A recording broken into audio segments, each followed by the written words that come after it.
এনসিপিকে অনেকেই Kings party বলেন, আমার খুব বেশি দ্বিমত নাই তাতে।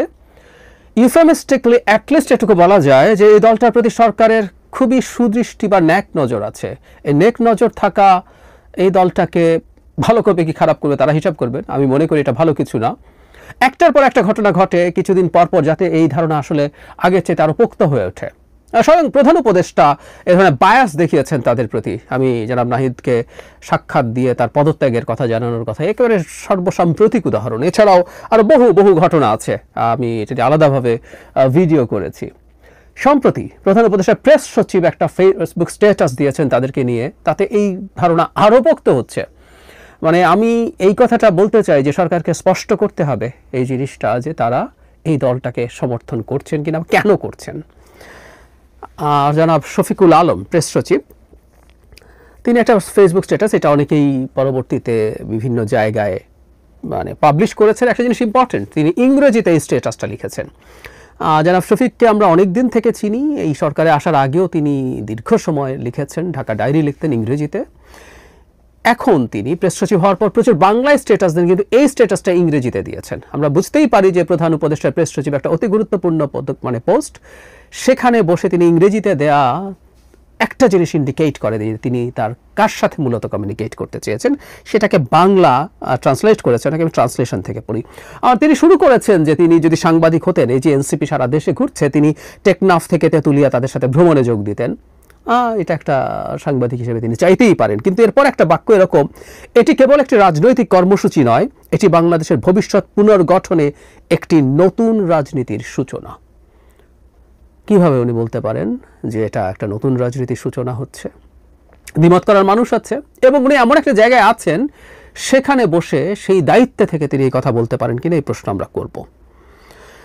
তারপর তাদের নেতৃত্বের কথা, তারা রাজনৈতিক ব্যবস্থার জন্য ভ্রমণ করছেন, বিতর্কের কথা উল্লেখ করেছেন কারো কারো বিরুদ্ধে। তারপর তিনি বলছেন কিন্তু এই ভ্রমণ তাদের নতুন করে উজ্জীবিত করেছে, এখন তাদের লক্ষ্য, উচ্চাকাঙ্ক্ষা এবং প্রত্যাশা আকাশ ছোঁয়া। জনাব শফিকুল আলম বলছেন। তারপরে বলছেন যে শহর ও গ্রামগুলোর মধ্য দিয়ে এনসিপির বহর যতই এগোচ্ছে ততই স্পষ্ট হচ্ছে যে এই অভিযানের নেতৃত্বে আছেন তরুণরা, ছেলে মেয়ে উভয়ই হাজারে হাজারে তারা রয়েছে। তারপর বলছে যে তারা কি বিএনপির এবং জামায়াত ইসলামের মতো দলগুলোকে চ্যালেঞ্জ জানানোর মতো পর্যাপ্ত সমর্থন পাবেন কিনা, প্রবীণরা কি ভাবছেন, এসব প্রশ্ন আমার সাথে তিনি তুলেছেন। তিনি এটাকে রাজনৈতিক প্রচারণা চেয়ে বেশি কিছু উল্লেখ করে বলছেন বাংলাদেশে গণতন্ত্রের প্রত্যাশার জন্য এটি একটি পরীক্ষা। এই তরুণ নেতারা যখন জাতির পথ চলা পুনর্নির্ধারণের কাজে ব্যস্ত সময় পার করছেন, তখন পুরো বিশ্বের নজর রয়েছে তাদের উপর।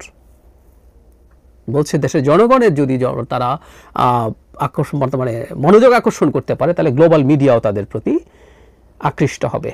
এরপর তিনি আহ্বান জানাচ্ছেন, যেটা খুবই সিগনিফিক্যান্ট, আমি পড়ি। মাঠ পর্যায়ে থাকা স্থানীয় সাংবাদিকদের জন্য এনসিপির এই যাত্রা সবার সামনে তুলে ধরার এক সুবর্ণ সুযোগ। এই যাত্রা এনসিপির আশা, মুখোমুখি হওয়া চ্যালেঞ্জ এবং তাদের রূপান্তরের গল্প লিপিবদ্ধ করা কেবল সাধারণ রিপোর্টিংও না, এটি ইতিহাসের অমূল্য ধারা বিবরণী। ফেসবুক বা এক্সের মতো প্ল্যাটফর্মগুলোতে এটি নিয়ে নিয়মিত লেখালেখি বা নিজস্ব মতামত প্রদান তাদের এই যাত্রাকে অমূল্য অন্তর্দৃষ্টি দিয়ে আরও বেগবান করবে।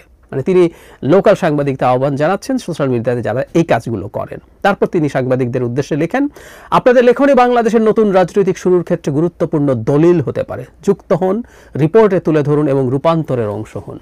একেবারে মনে হবে একজন দলীয় প্রচার সম্পাদক বা দলীয় মিডিয়া উইং দেখেন, এনসিপির মিডিয়া উইং দেখেন, এরকম একজন ব্যক্তি এই ধরনের স্ট্যাটাস দেখেছেন, অথচ ইনি প্রধান উপদেষ্টার প্রেস সচিব।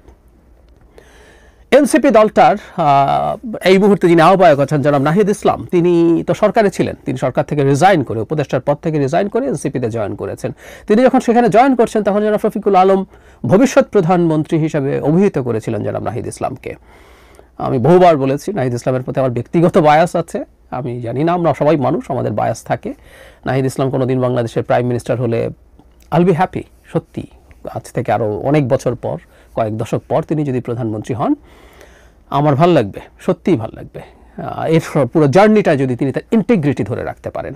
এই অভ্যুত্থানে জড়িত অনেকেই তাদের ইন্টিগ্রিটি ধরে রাখতে পারেননি।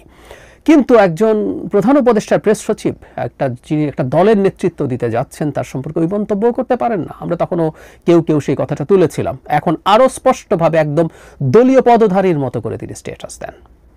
আমাদের একটা জিনিস আসলে নিশ্চিত হতে হবে, এইটার মধ্যে ঢাক ঢাক গুড় করার কিছু নেই। মানে এনসিপিকে যখন কিংস পার্টি বলা হতো তখন তাদের অনেকে একটা প্রশ্ন করতেন, বিএনপিও তো কিংস পার্টি, ক্ষমতায় থেকে তৈরি হয়েছে। ইয়াস ইট ইজ, কোনো সন্দেহ নাই। আমি মানে বিএনপির লোকজন নানান রকম ঘোর প্যাচ করে, আমি ঘোর প্যাচ করি না। বিএনপি একটা কিংস পার্টি, জিয়াউর রহমান ক্ষমতায় থেকে এই দল তৈরি করেছেন, কিন্তু এর মধ্যে কোনো রকম কোনো দ্বিচারিতা ছিল না, কোনো মোনাফেকি ছিল না। জিয়া ঘোষণা করেছেন আমি দল করব, আমি ক্ষমতায় আছি, এবং ক্ষমতায় থাকার কালীন অবস্থায় এটাও আমরা মানতে প্রস্তুত আছি, সরকারি অনেক কিছু ব্যবহার তিনি করে থাকতে পারেন, করেছেনও হয়তো, করে এই দলটাকে তৈরি করেছেন। সুতরাং ঘোষিতভাবে স্পষ্টভাবে তিনি কাজটা করেছেন। সো এনসিপিও যদি কিংস পার্টি হয়ে থাকে, এটা ঘোষিত হতে হবে, সরকারকে ঘোষণা করতে হবে, প্রধান উপদেষ্টাকে ঘোষণা করতে হবে এটা আমার দল, এই দলটা আমি করছি।